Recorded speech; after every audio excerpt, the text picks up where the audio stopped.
Halo, selamat datang kembali.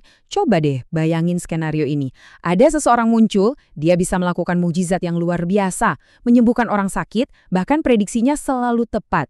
Apa Anda bakal langsung percaya gitu aja?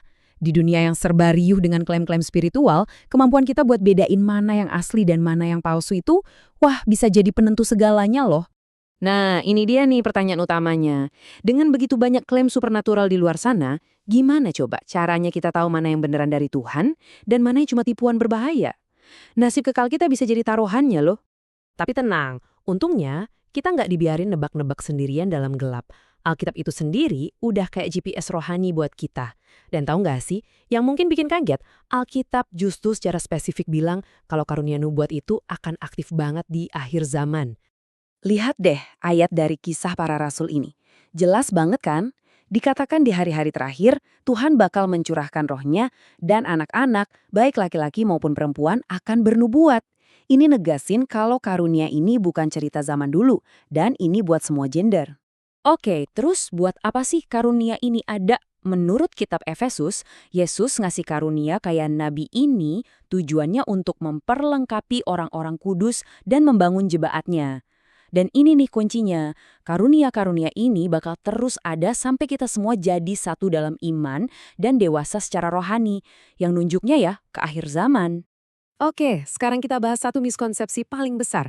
Banyak banget orang mikir kalau ada mujizat, wah itu pasti dari Tuhan. Udah kayak stempel approve gitu. Padahal Alkitab malah ngingetin kita buat lebih waspada.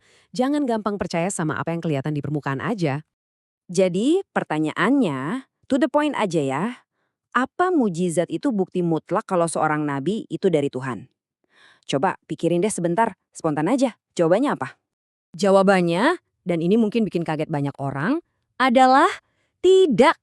Jelas, tegas, mukjizat aja itu nggak cukup kuat jadi bukti. Loh kok bisa? Nah, ini alasannya. Kitab Wahyu bilang dengan sangat jelas kalau roh-roh jahat itu juga bisa bikin perbuatan-perbuatan ajaib alias mujizat. Ini poin kuncinya teman-teman. Kekuatan super dahsyat itu bisa datang dari sumber yang salah. Makanya mujizat kalau cuma dilihat sendirian itu bukan tes yang bisa dipegang. Oke, jadi kalau mujizat bisa nipu, terus gimana dong cara bedainnya? Tenang, Alkitab nggak ninggalin kita gitu aja. Ada kok panduannya, semacam checklist yang jauh lebih bisa diandalin buat jadi tes penentunya. Yuk kita lihat perbandingannya. Nabi sejati itu pesannya datang dari Roh Kudus. Hidupnya benar dan prediksinya jadi kenyataan. Tapi yang paling-paling penting, ujian utamanya nih ya, ajarannya harus sejalan sama seluruh isi Alkitab. Nah, nabi palsu pasti gagal di salah satu atau lebih tes ini, terutama kalau ajarannya nabrak firman Tuhan yang udah ada. Oke, kita gali lebih dalam lagi yuk. Ternyata nih, selain dari ajaran, Alkitab juga ngasih petunjuk fisik yang, wah, menarik banget.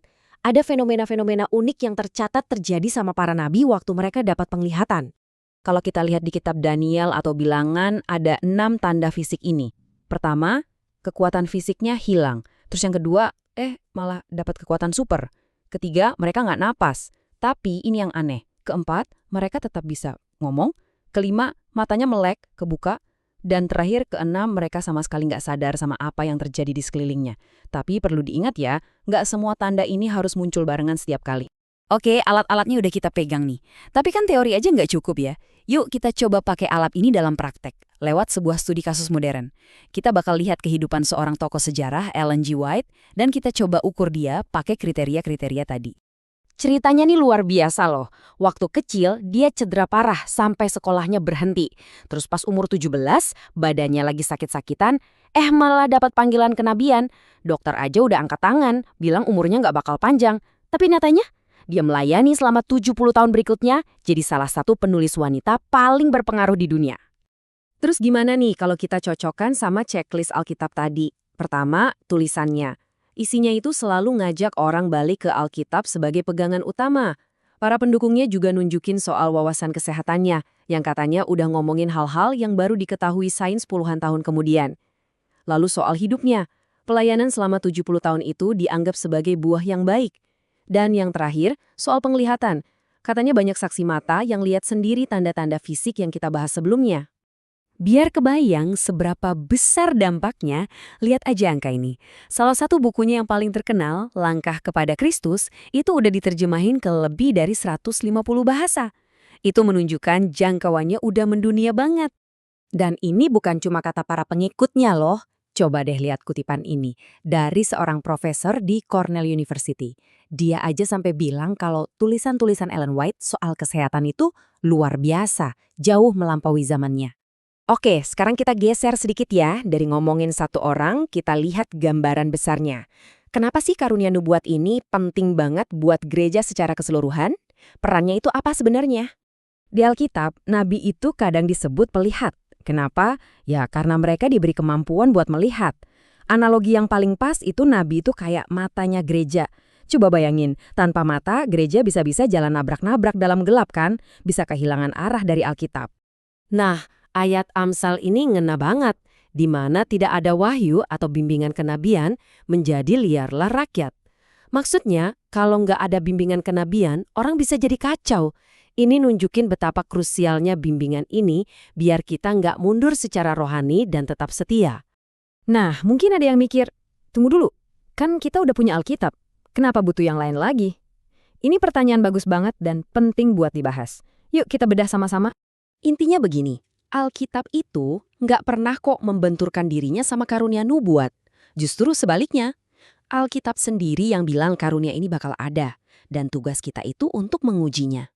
Jadi, kalau kita mau ikut Alkitab seutuhnya, ya kita harus terima semua yang diajarkan, termasuk soal karunia nubuat yang berkelanjutan ini.